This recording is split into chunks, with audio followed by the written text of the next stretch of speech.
What's good, y'all? Welcome back to Revolt Sports Weekly. I'm your host, Mariah Rose. And with all of the things that have happened this week, I could not have a more perfect guest than Miss Jemele Hill, one of my longest and first Twitter follows I think ever on the app. So I feel like I have been watching your opinion forever. So I'm so excited to talk to you today. She is the host of the Politics podcast on iHeartRadio and the co-host of The Amazing, Flagrant, and Funny. Thank you so much for coming on the show today. Well, thanks for having me. I appreciate it. And I had no idea we went back so many years. Oh my God. No, we go back one side. I go back with you. You don't go back, go back with me. I've been following you forever, but I'm so excited because this first piece of news we're about to get into, you were one of the first people I thought of when I saw this. My jaw. Oh my God. Tristan the Right Way Thompson. Okay, y'all. Tristan Thompson is the latest celeb to go on an I Heart Trump world tour, it seems. He stated that he did things the right way and he loves what Trump is doing for our country. What was your reaction to Tristan's latest antics? Well, if anyone saw what I said about him on our podcast, Flagrant and Funny, it was obviously harsh. And as I mentioned before, is that I do have a special kind of disdain for the people who get to a certain position, are elevated, and then they want to pull the ladder up for everybody else. And the reality is that, Tristan Thompson, who I believe became a citizen in 2020, him playing basketball was a big factor in why he was able to gain his citizenship. And so my thing is like, hey, bro, everybody ain't born 6'9". Okay. And so it's 6'9" with NBA talent. He went to Texas, I think it was. And it's like your trajectory is very unique compared to the typical immigrant experience in terms of trying to become a citizen in this country. And so I just found his opinion to be just really destructive, to be honest. And a lot of people want to turn this into a Republican or a Democrat thing. It wasn't necessarily about that. And while I do not align with his politics, I thought for him to be so tone deaf when you consider his background and the fact, oh, by the way, Canada has a big beef and a big problem with the United States right now, being where he's from. And so to me, it just was very unseemly to see somebody in his position use his platform to say something like that. To me, it felt so calculated because you see, like with Nicki Minaj, these Black celebrities that come out kind of after the fact and are like, I'm a Trump supporter.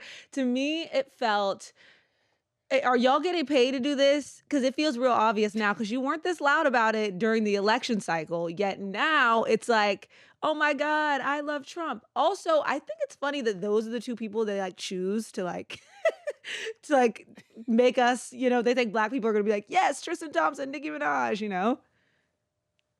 Yeah, I mean, it is the shame of it, though, Mariah, is that they're not getting paid to do it. That's the shame of it. Is that these are, I mean, with Nicki Minaj, I think it's a lot of speculation that her motivation for supporting Trump is very politically calculated. She herself is not a citizen. She herself is trying to gain access probably to that citizenship. Some have suggested that she's trying to get some kind of leniency for her husband, who is a convicted criminal. And so there is a clear aim in that.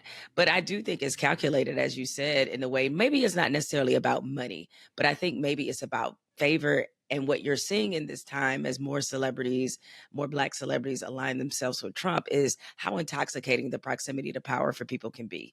A lot of people, it's not even about what they actually believe, because if they had any conviction whatsoever, it wouldn't be so easy for them to be intoxicated by this power. But for a lot of people, they just want to be in the room with powerful people or be in the tent of power. And so they wind up with these very lazy opinions about what they believe in. And it's not really even things that they actually believe in. And so, or at least once you start to kind of press them a little bit about their beliefs and get them to explain it, you find that a lot of the things that they're basing this stuff off of is very rudimentary and very shallow. And really all they want out of it is proximity to power. I completely agree. It feels very Also attention hungry, considering what happened with his basketball career with the suspension for using performance enhancing drugs and growth hormones and whatnot. And then the ESPN, Chris Jenner made one call, got me on ESPN. And now this, it's kind of like, you're never in the news for a good reason, bro. Yeah, it's like he is struggling to find kind of his place now that basketball isn't the centerpiece of it. And, especially with him harping so much about immigrants needing to come in the right way and like, oh, all of a sudden you bought a book. Okay, Mr. Right. Multiple children by multiple women, like, oh, you bought a book now. It's like, okay. And generally, I don't like to go there with people's personal lives, but he kind of had that shot coming. So I went there. No, the irony. And once you put that kind of thing on reality TV, like I mean, come on. You can't get mad at me for commenting on it. Yeah, we watch it all play out on television, okay? Like very, very interesting. Yeah, it is, and it's disappointing too. On top of that, it's like it's disappointing because even though I don't necessarily think that people follow, like if a celebrity says, "Hey, vote for this person" or endorse this person, I'm not always convinced that that is necessarily a strategy that works. But what can definitely happen is they are in a position to influence opinion, and especially for those people who sort of believe already kind of vestiges of what they believe is that it will calculate in their mind like, oh, I saw Tristan Thompson say this about immigration. He's black, he's an immigrant, maybe he has a point there. It starts to get them to consider these things. And so it is important that I think if you're going to enter this sphere of talking about politics, it's important to know what you're talking about, and he clearly didn't. I agree, especially with young men, specifically black men that look up to athletes and listen to what they say. And it's interesting with athletes because you comment on the intersection between politics and sports all the time. They can kind of speak things in a language to where we're like, oh, this is my favorite player. Like I get it. Like I see you play basketball every night. I relate to you. And so it's kind of hard when speak your beliefs fine, but make it come from an educated place.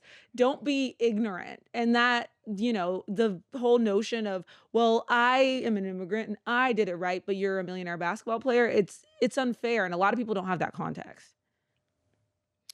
No, they don't. And I don't think a lot of people also realize how hard it is to gain citizenship in this country. I mean, I think the average That part. citizenship wait is like 8 or 9 years. And so this is, I know that we've had an extensive number of conversations about immigration, and people have all sorts of different beliefs about what that should look like and what it should mean to be an American and who gets to be an American.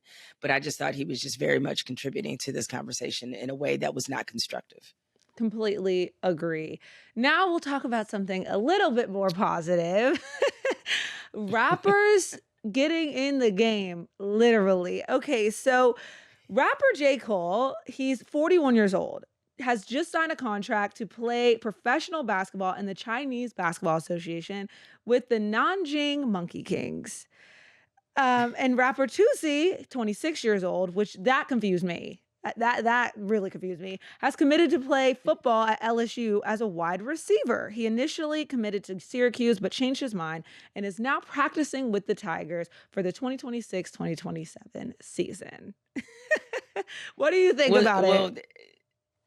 This is very much, I don't know if I'm really dating myself here, but this is very fantasy camp. Like and fantasy camp was a thing where people would pay a lot of money to sort of live out their athletic dreams. And I think for a lot of men, especially, and especially if you considered yourself to be any kind of athlete, that you felt like it is a dream of theirs to pursue these. And what's the old adage? All the rappers want to be athletes, and all the Ballers and all athletes the want to be ballers. rappers. Yes, yes. It's like this is just really an extension of that. Now, as it relates to LSU, they're not slick what they're doing. Is that this is also a recruiting tool for them? Is that, hey, we got this rapper on the team, Lane Kiffin. As it is, a lot of recruits are drawn to him because they feel like that he has a certain kind of aura, a certain kind of swag, to use a bit of an outdated term. He exhibits that. And this is kind of playing to that persona, and the fact that he already has one of the most expensive rosters in college football. So for him, what he's getting out of it is headlines, is that people see Tusi, they see LSU, boom, there's your recruiting tool. As far as J. Cole, like he's done this before. He tried to play overseas or did play overseas previously. He's a big basketball fan. He's somebody who played basketball, high school basketball.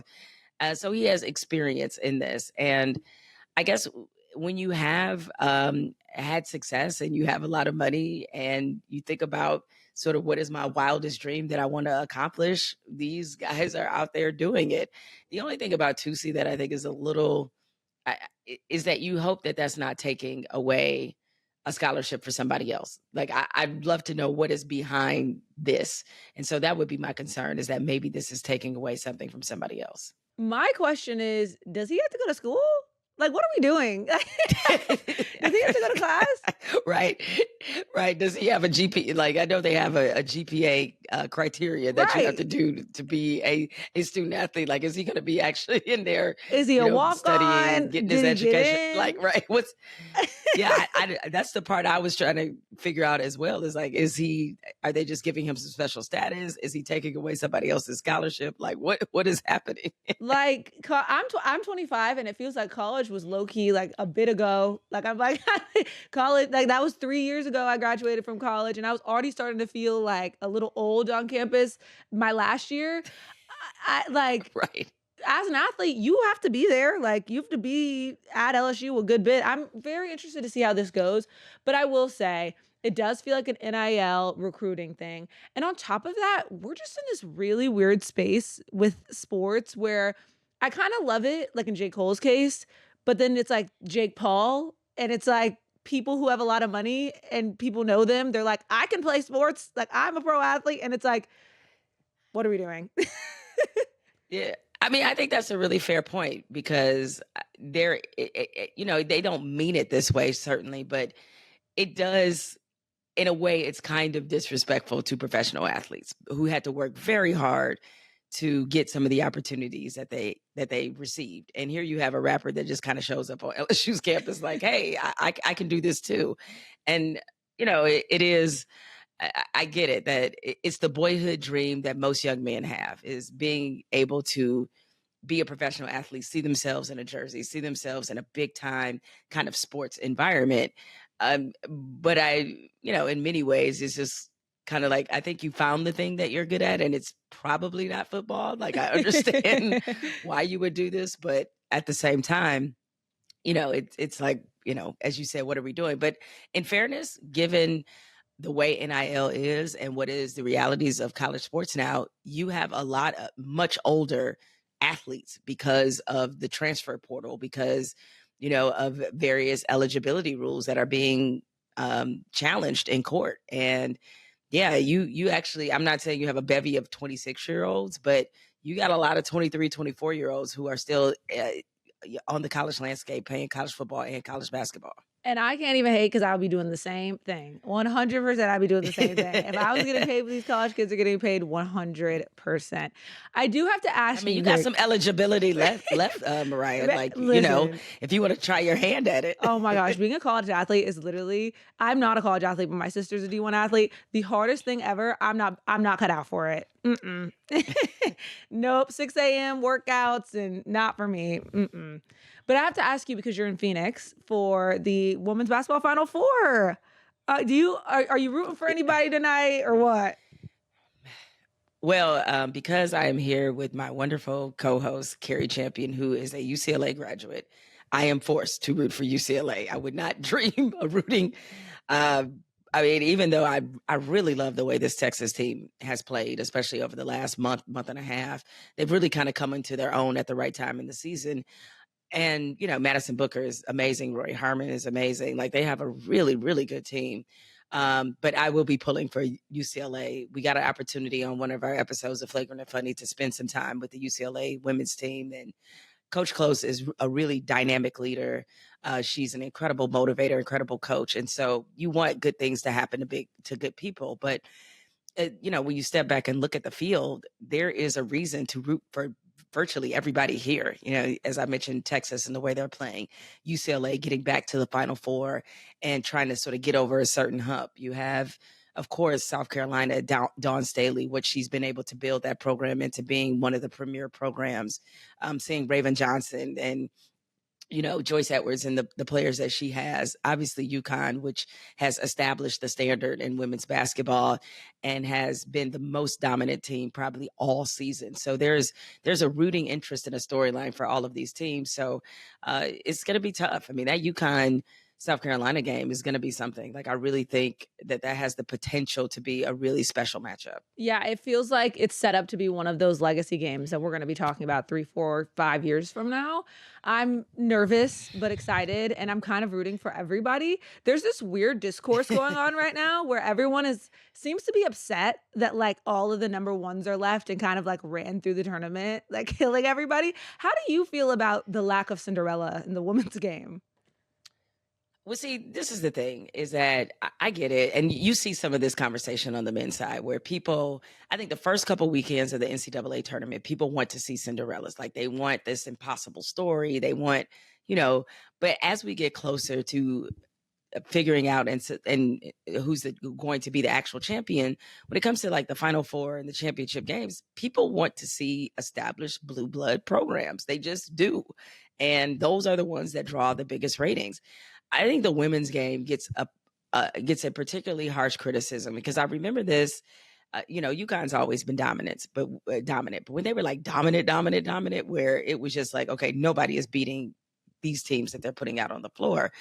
There was so much conversation about, is UConn bad for basketball? And I hated those, or bad specifically for women's basketball. And I hated those conversations because what has happened in men's sports that we've seen repeatedly is that you get dynasties, like UCLA had a dynasty at one point in men's basketball. You get various dynasties, Duke, and they're celebrated. And a lot of times those dynasties are necessary because it forces everybody else to raise their level of competitiveness. It forces them to build around their programs. I mean, South Carolina was a team 20 years ago that was a complete afterthought. And now Dawn Staley, by hiring her and her being able to recruit and get some tremendous players, they've been able to elevate their program. And my message to other teams who want to see different Final Four, different number one seeds, is elevate your team. That's your job. Elevate your program. Get the players that you're supposed to get. And especially now, look, the one thing about NIL it has done is that I think it's leveled the field. It has made it so that the biggest checkbook wins. It's not about, I mean, granted, it is about school and coaching, and those things matter. So I'm not trying to dismiss or downplay those things. But NIL also represents an opportunity for teams who theoretically sort of didn't have a chance to get in the game. I mean, without NIL and the transfer portal, we don't get Indiana as a team that wins a national championship in football. That does not happen. And to me, people should really embrace it from that perspective. And I think in the women's game, you have the same opportunity. Listen, UConn only has so many roster spots. Everybody can't go there. Every 5-star recruit can't go there. So that means, especially with the talent and how it's spread out in women's basketball now. I mean, I know people are looking at this Final Four and saying, oh, we're back to UConn and back to the same number one seeds who made it a year ago. That's fine. But there was a lot of other stories that took place in between. Like, we see other teams that are coming down the pike, like Duke pulling off that upset of LSU. Like, that's a big win for that program. Kara Lawson's a great coach. She is somebody I fully expect to be at a Final Four in the next 2 to 3 years. She's going to be there. And so I get it that people feel like that there is a sameness to what happens in women's basketball, but I think some of it is they're missing all the other storylines that are in between. I agree. And people, like you said, people got money all over the country. UVA was the first team in history to get out of the first four because Serena Williams' husband wrote a check. You know what I'm saying? Like, people got money all over the country to make their schools better. It's just where you want to invest it and what sports and, programs you want to invest it in. That's the really big thing. I Yeah, I also mean, and you got to establish culture too. Like, it's not just about writing a check. They have a good culture, even though as a Michigan State grad, it pains me to ever say anything positive about the University of Michigan. But even seeing how their women's team, how they were able to do in the tournament this year, like, yeah, they took a tough loss and got ousted. But the fact of the matter is they have such a good sophomore class. Like, these ladies could also be another team that we see in the Final Four in the next couple of years. and at the end of the day, no one wants to admit it, but this is the Final Four I wanted to see. These are the games I wanted to see. See that part. Let's Yep, keep it that part. real. What are we turning the TV Yeah, on for? yeah, yeah. I mean, it's hard to dispute that these aren't the four best teams in the country, and that these are going to present some exciting opportunities. Look, the women's game is still growing; it's exploding. In fact, not just growing, and there's growing pains that come with it. I mean, Gina Auriemma has talked about it, about how they need to be a little bit more strategic in their scheduling and where they're hosting some of these other tournaments. Eventually, like a lot of people, I hope that the women's game will move to a point where they have neutral sites all the way through, and that you don't have teams like UConn and just having home games in the tournament. Like, eventually they're going to get there, but right now I think the growth is amazing. The sport is going to continue to set new standards and new ceilings, and so this is just part of the process.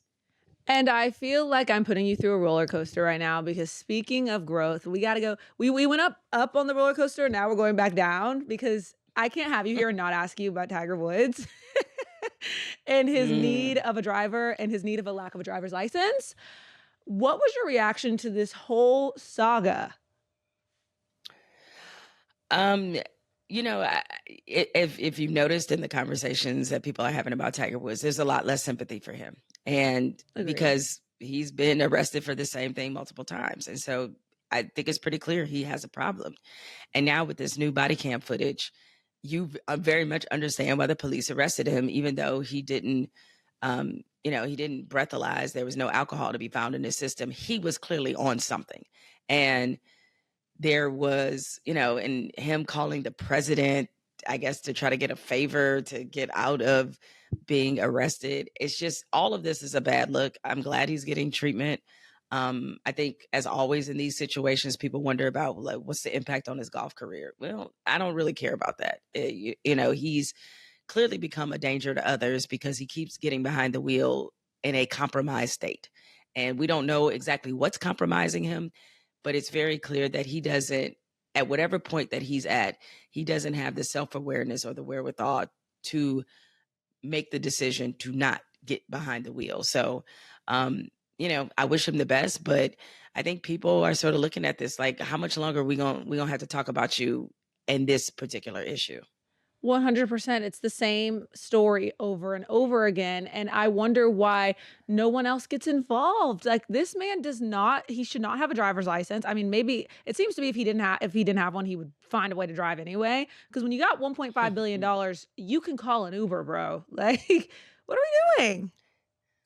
Yeah, I mean, and I guess I think that speaks to the kind of the hubris and the arrogance of maybe and the ego that he has.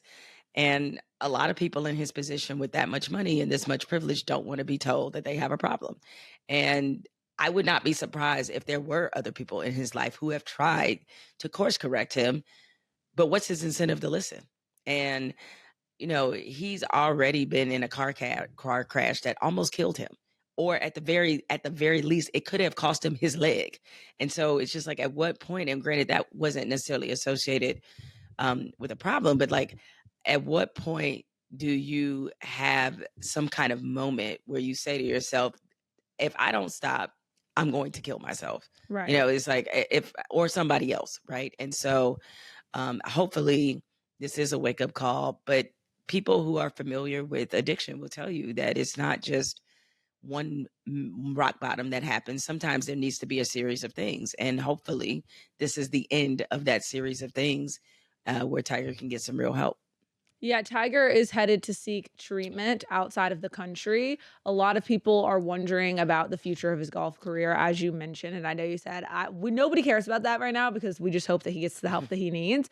However, Do you think that it's time for him to call it quits as far as golf is concerned? You know, Mariah, the last time I said that it was time for Tiger to call it quits, he wound up putting it in a commercial after he won. I forgot what major it was, a major tournament that he won, but he won. Nike did a whole ad about all the people throwing dirt on Tiger's career grave, and I was one of them. So I am not going to say I learned my lesson. Nike ain't about to get another commercial soundbite out of me. So, and generally, you know, I feel with most athletes, it's like very few athletes get to design their retirement. The game usually retires you. And that happens to 90% of professional athletes. Golf just so happens to be one of those games. And I know this as somebody who recently took up golf, that you can kind of play forever. But you know, I do wonder about his physical health just because of the back injuries, the knee injuries, and what that might look like for him if he continues to play. So it's tough, but I will leave this firmly in Tiger's hands. I will not, I will not throw any dirt on his career grave. Honestly, real. What you're saying right now reminds me of that tweet where that person said, LeBron is turning 30. We won't have to deal with this much longer. And then every time LeBron breaks a record or something happens, the tweet, it comes out every single time. We are still in the era of LeBron having an impact on the basketball court. It's not like he's just like out there playing. You know what I'm saying? How you get like to the end of the sunset of someone's career. I'm from Atlanta, like a Vince Carter, you know, like it's not that. He's very much contributing. And April Fool's Day was this week, and it was full of retirement jokes about LeBron James. I even did one myself on my Hoops for Hotties account. What do you think about LeBron and these retirement talks and rumors? Is he on his way out? No, I don't think he is. I think whether, even though he has joked with, I guess, some level of seriousness that when he does retire, that he may just walk away and nobody knows of it. I'm like, forget, whatever. I don't believe that. When he retires, I think it's going to be a coronation. So you're going to see, this is going to be a year-long thing, just like it was with Kobe, and probably even on a higher level than that. It's like the NBA, if he retires, they're going to want pomp. They're going to want circumstance. Now, if I had to call it, I think obviously, I think he's definitely playing next year. Like I think if he really was going to retire, again, I think we would have known that at the beginning of this season. I'm going to say, let's see, he's 41 now. I'm going to give him till he's 44. Wow. 44 years old. Yep. And I know people are going to be like, are you insane? That man going to be damn near 50 and retire. Listen, I just don't see him wanting to give up basketball. Like I just don't. And it may not, it may not be I decided on my own terms retirement, because, you know, his body does break down a little bit more now. And it is very interesting to see him in this form of LeBron, because for the first time in his career, the team's offense is not centered around him. They're like, everything is not catered to him. And he actually has adjusted to that a little bit better than I thought, because I thought that would be kind of a problem for him. And so I think as long as he can accept taking a reduced role. Now, I don't know that LeBron is going to be the type that is going to be like, I'm good with coming off the bench. I don't see that for him. But I think given the way he's taken care of his body, I could see him playing 2 to 3 more years. And him willing to accept this different role, I think, has a lot to do with Luka, right? I don't think LeBron would take a backseat to most other players in the league. Luka is he's a very unique type of player and requires a very unique type of circumstance. And he knows that maybe having the offense more catered towards Luka is the way to win a championship. And at the end of the day, that's what LeBron is all about. I want to see him go out on top. I don't want to see a version of LeBron that is like hobbling into the tunnel, and I'm not trying to see that. Especially since he been recently. I don't know if you saw his comments about Memphis and how he was like, "You think I want to be in?" Which, justice for Memphis. Why would he say that? I have to say it's rare that LeBron has a miss, and I thought those comments were a bad look. And I get it. He's not the only NBA player that has said this. And, you know, I remember when I was a sports writer and on the road quite a bit. And certainly as sports writers talked amongst ourselves, there were cities we liked and cities we did not like, and cities we look forward to hanging out in, and cities we're like, hey, if we can make this a turn and burn, let's try to do it. But at the end of the day, we realized we were in a privileged position, that we were able to cover sports. Somebody else was paying for it. We were able to get a bunch of miles, a bunch of Marriott points, just by the nature of what we were doing. And so from that standpoint, you win. And I don't know that he really understood how tone deaf it sounds when you're complaining about this as a billionaire athlete. And I know, look, Detroit used to be, I'm from Detroit. Detroit used to be the city they talked about, like how he talked about with Memphis, in the sense of like NBA players did not look forward to going there. The Pistons played at the Palace in Auburn Hills, which is about 45 minutes from Detroit. There was no easy way to get to the Palace. There was nothing around the Palace. They stayed in Birmingham. Like they didn't even stay anywhere near Detroit. And so people hated that road trip because of that reasons, NBA writers especially. But I think for Memphis, this feels a little different. And especially for him to say like, oh, they should just move the team to Nashville. Memphis is the only professional team that the city has. It's a majority Black city. They face a lot of infrastructure issues, and they have faced a lot of racial inequity in this city. But this is also a place that is very revered when you look at the history of the civil rights movement. And just a few months ago, LeBron put out, he had that shoe that was sort of celebrating the civil rights movement in Memphis. And then to come back and just completely take a dump on the city. It's like, I just thought it was unnecessary. That would be the word that I looked at. I would say plenty of players have said it. You ain't add nothing new to the conversation. It was totally unnecessary. I did not even think about that shoe because that whole shoe thing really rubbed me the wrong way. But I was didn't about to think say it about rubbed that. a lot of people the wrong way. Oh my gosh. And to say that about Memphis now, it feels a little bit like, I don't know. I remember when Oakland was losing all their teams, like the Golden State Warriors moved to San Francisco and the Raiders moved to Vegas. And I didn't like, my brother was living in the Bay at that time. And I just didn't like that because they loved their sports teams. It feels a lot like that. And I feel kind of defensive over Memphis. Like, let them keep their team. Like, there's no need for that. They have a great fan base that loves them. Like, I didn't like it either. Yeah, and even when the other players said it, I didn't like it because I'm like, it is. I don't think that they understand how privileged they sound. It's like, oh, I don't like the fact that me on this private plane, I have to come to Memphis and stay, and usually whatever is the best version of a hotel that they have in this city, it's like, hey, bro, we don't care. I mean, Right. I'm gonna be honest. It's like that's it. It kind of reeks of that. It's like nobody. Again, just relating this back to my experience as a sports writer, nobody wants to hear us complain about game times. Nobody wants to hear that because we get to see some really great sporting events. And if they start at 9:00 or 9:30, we should be the last ones to complain. The audience can complain all they want because they have kids, they have a job, they have things they have to do. It's different for us. All right. So it's like, nobody wants to hear me complain about the number of games I've been able to see across the course of my life. No one wants to hear me complain. So it's like one of those things where you have to realize, even though, with every job, even if it's a great job outside looking in, there's always downsides, but you better keep them downsides to your crew. They're not necessarily meant for public consumption. Completely agree, but it seems like he's unleashed the beast, like, ever since that Pat McAfee interview. He ain't afraid to say nothing, so I don't think he's done.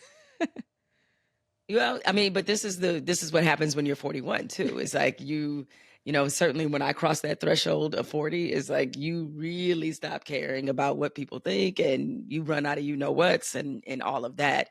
I just wish LeBron would have chosen a better target. And I'm gonna always feel a way when you have a majority Black city that has been through so much, and there's a whole conversation to be had about how the state of Tennessee has treated Memphis and how that has contributed to some of the issues that they're having in their city, and why Nashville has become sort of the golden child of Tennessee.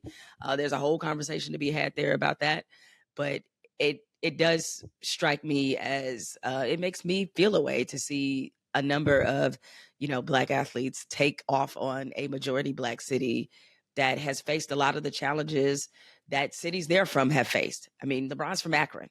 I mean, he knows Akron, the dynamics of Akron, and there's a reason he built a school there. And Okay, who's in it's a like rush to it fly to was a need for that. Cleveland? Who wants to be in Yeah, Cleveland on well, Tuesday either? well, I'm old enough to remember when Joe Noah took off on Cleveland and said, "Who?" And he doubled down on it. Said, "Who wants the vacation in Cleveland?" And I'm like, "Yeah." I mean, it's never to me a good look when you have these players that are going off about these cities, especially when you research and see where some of them came from. You like you doing all that and you came from there. Come on now. Every city can't be New York, LA, Miami, and that's why we have NBA teams in other places. We're not all from Miami. You know what I'm saying? Like other places in the country deserve fan bases as well.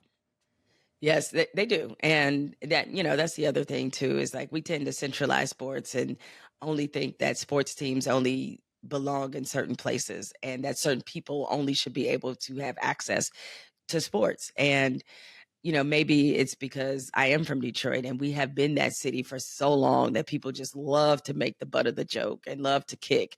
And now that we're experiencing a resurgence, it's wonderful for me to be able to see other people enjoy the city in the way I've enjoyed the city for my whole life. But you have a certain kind of chip when you come from those cities because you're like, hey, I'm sorry, I'm not Chicago.